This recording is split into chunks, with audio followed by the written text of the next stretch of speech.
Hey guys, welcome back to the shed. It's Chris. Welcome to Flat Tank Journey for another week. I got myself a microphone. Somebody gave me a little lash a couple of weeks ago and audio. Yeah, I hear you. So I went and got a microphone. Let me know in the comments what you think. Hopefully it helps. So the top and the tail are done with the microphone and the rest isn't. Onto the rest, or the bit in the middle, I'm working away, sanding and doing horrible jobs, so you can watch something that's a bit more interesting. The tyres and the wheels are back, and that didn't go super well, but you'll see that for yourself. I worked on the bars, I worked on hand grips, I worked on levers, and I've composited all this into one video, so that at the end of it, when I look back at it now, and it's 3 weeks ago, I made massive progress in a period of time, and the bike's up rolling around, and I feel really good about it. So I hope you do too. Enjoy. Wheels are back from the wheel builder. They've come up really well. I bit the bullet, went for stainless steel spokes. 30 cents extra a spoke, I suppose. Not a lot in the scale of things. They've come up really well. I'm really pleased with how they look. The lady who trued them up said that they're pretty round and pretty straight for wheels that are 97, 96, 98 years old. So I'm really pleased with them. I'm just about to nip out and get some tyres thrown on them.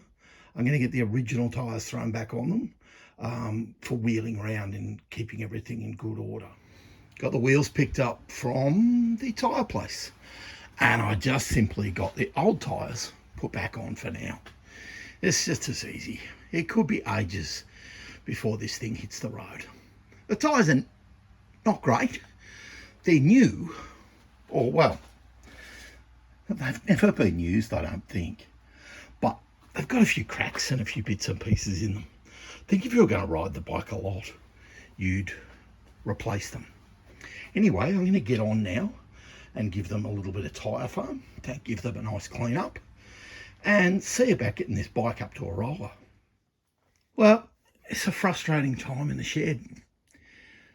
Here's the rear wheel in the Raleigh, and I've got it incorrectly, and I've got the frame the right way, and I've got everything else right, but the offset is horribly wrong.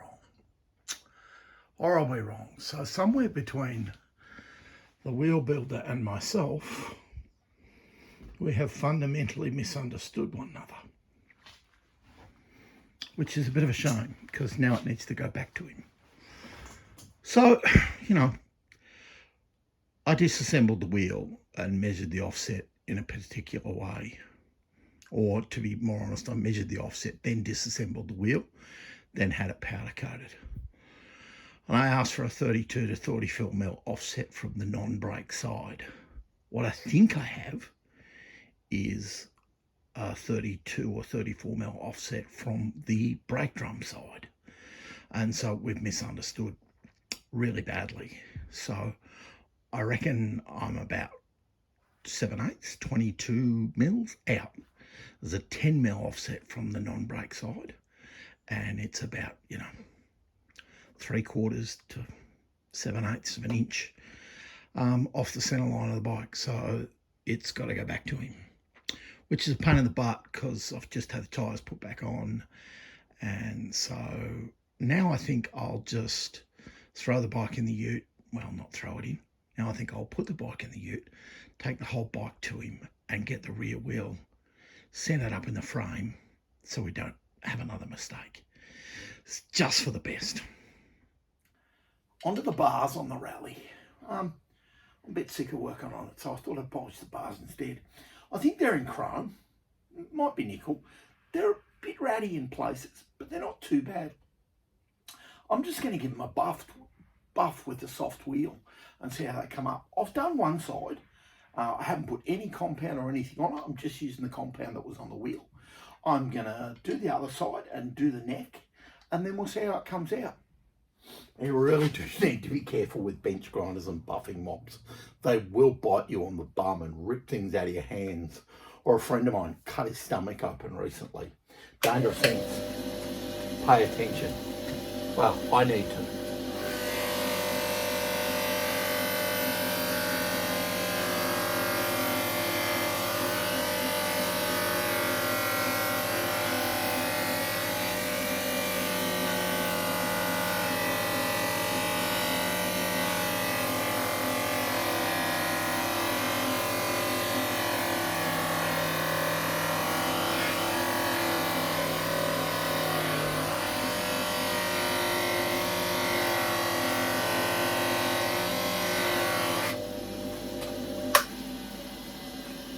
Nothing super exciting there. I don't know whether you can see the line it leaves just down there, and it's certainly better where you've had a polish. I'll do a bit more and I'll show you. I know it's kind of cheap, but when you're having a bad day or things aren't going really well, there's nothing better than tackling a simple enough job. A job that you know you can do and maybe it'll make things better. The bars have come up really well. I'm really pleased. They've got a little pit here and there. They may have been re-chromed or something in their past, so I'm actually quite pleased with them. The buff did a good job, and then I used a tiny bit of a product called Autosol, which is a polishing compound, white, really fine, and I put it on and gave it a polish with a cloth. Then I put it on again and gave it a polish with the buff, and I'm really pleased. I might crack on and see if I can make some grips or do something else simple. The side project of working on the bars has been really good. Give me a bit more enthusiasm and energy for the project. You get there in the end.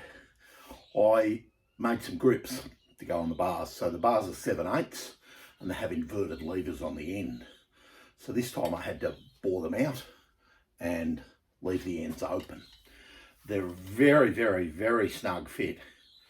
The 22mm Forstner bit I have left them just slightly undersized, so I actually had to sand them to fit. Nonetheless, they've come out really well. I'll get you off the tripod and bring you in and show you, and I hope you like them.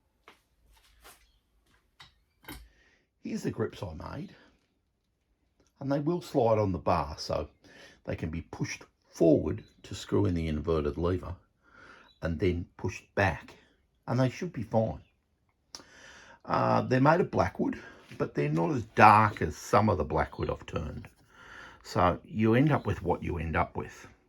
Instead of using leather, I used waxed cotton on these. The waxed cotton's a bit finer. It's what I had. The leather's actually quite pricey in the end, and I had a heap of this waxed cotton, so I used that. They've come up really well. They're pretty close to being the same. You can see here where I've put the cotton in. So I drill a hole and glue the cotton, and then you turn it to try and get it out of sight. It goes together reasonably well. Again, this one's got the hole in the end. They look pretty good. They're the same piece of wood. The one length, I cut it and made two. So they've come up really well. The bars are reasonably shiny. The bolt for the locking nut isn't, but that can be resolved. And I feel pretty good about them. On to now doing something about getting some inverted levers and a decompression lever, and I need a throttle air lever because she's not a twist grip throttle model. It's the thumb operated throttle. Anyway, I'll get onto that. Have a look at that for down the middle of the frame. Wheels back from the wheel builders. Well, whole bike's back because I took it to him and we both reconciled that there'd been a misunderstanding on the measurement of the offset. I'd measured the offset from the non-brake side and he thought I'd measured the offset from the brake side. Consequently, we had about 3/4 of an inch out. Really good guy, Tim and Michelle at, I think, Classic Wheelworks, and they did a great job, pulled the wheel apart and, re-spoked one side, I think. No charge, misunderstanding, all good, and we moved on. Put everything back together for me, put the tyre back on, happy days, everybody's good. So I'm pleased with the wheels, they look the business, and bike's up and rolling around. Package day today, love it.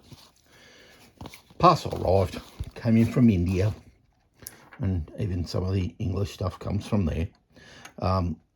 When I first got the Raleigh, it needed inverted levers.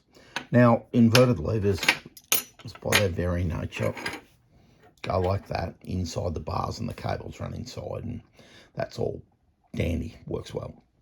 They vary in cost from the ridiculously cheap to the obscenely expensive.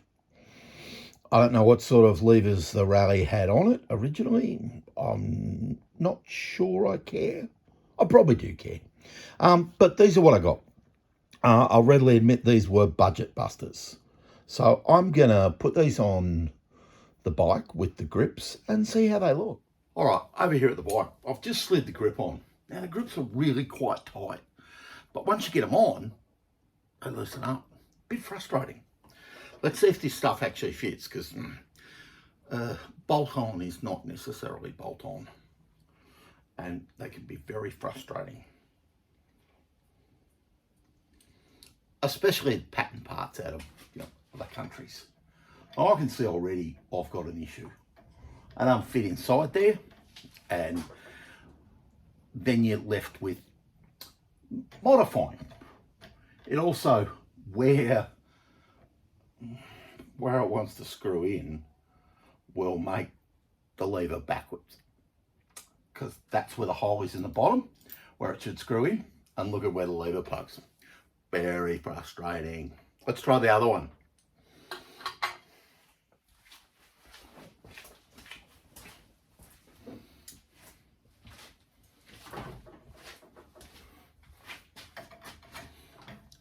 Of course, that's exactly the same. A turd is how you might describe them nicely. So, look, I've got them, I bought them. Are they in the end of the world? Well, no. Can we fix them? Well, we probably can, and I probably will. I'll do something about it. What will I do about it? Not sure yet. Bring along for the ride though, eh? Right. I grabbed some tools and I'm going to disassemble this lever. So I haven't got a lot of money getting these levers. I can probably confess now that I bought the cheapest inverted levers I could find on eBay. So sometimes you get what you pay for. Anywho, it is what it is. So the piece that goes inside the bar measures 1831 and 1831. Inside of the bars, 1720, 1723. So there's a millimetre. It's a fair bit. I'm going to measure the other side. Just bear with me while I do that, and then I'll make a decision about what I'm going to do.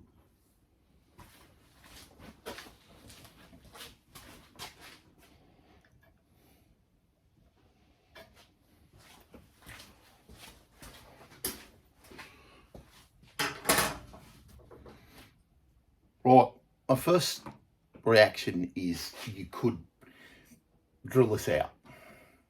Doesn't seem like a great idea. And getting to 1830 doesn't feel like I could do that.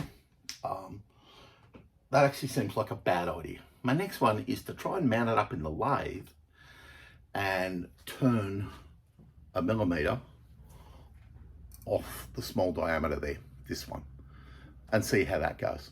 I'm going to have a go. What have I got to lose? They don't fit now. Here's the setup I've gone with in the lathe. You can see where the lever would screw in.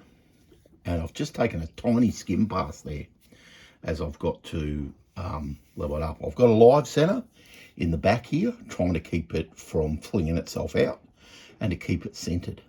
I'm going to knock a millimetre off it, or half a millimetre each side, and bring this down to 1725 and see how we go.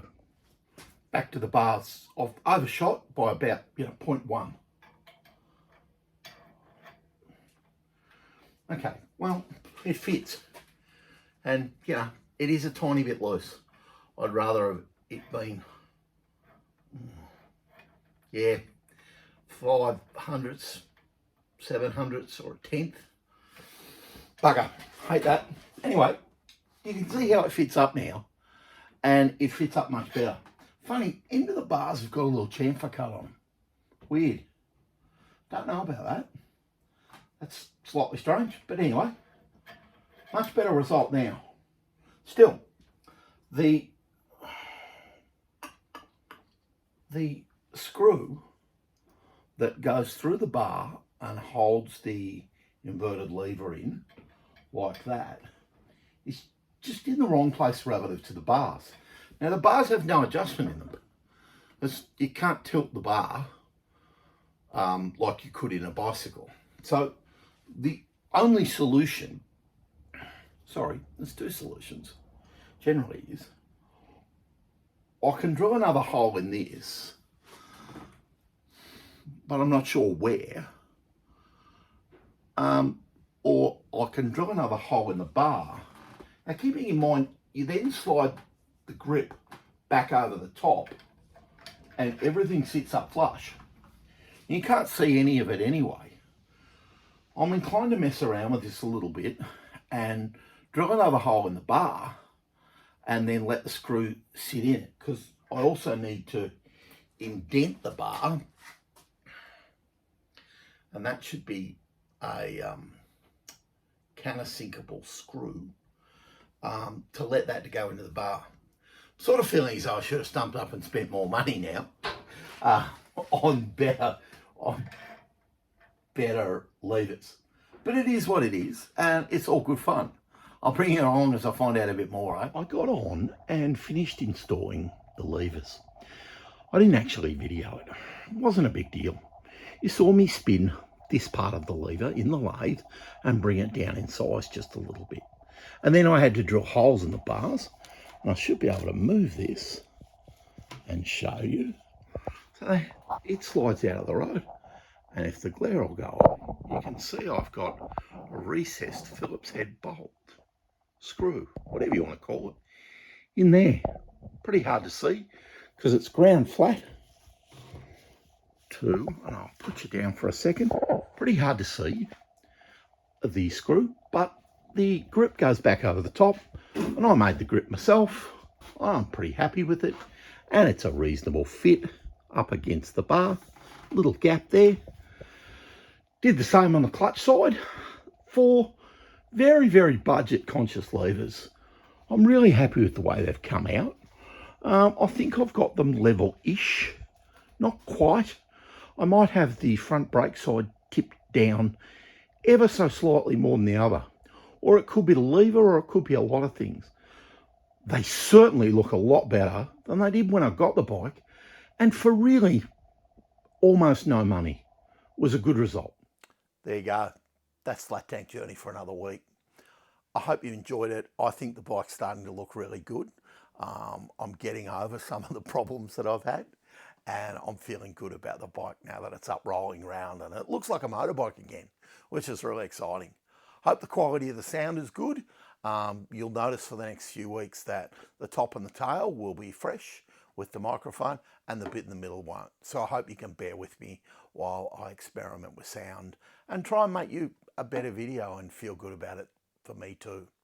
Have a good one. Cheers. See you soon.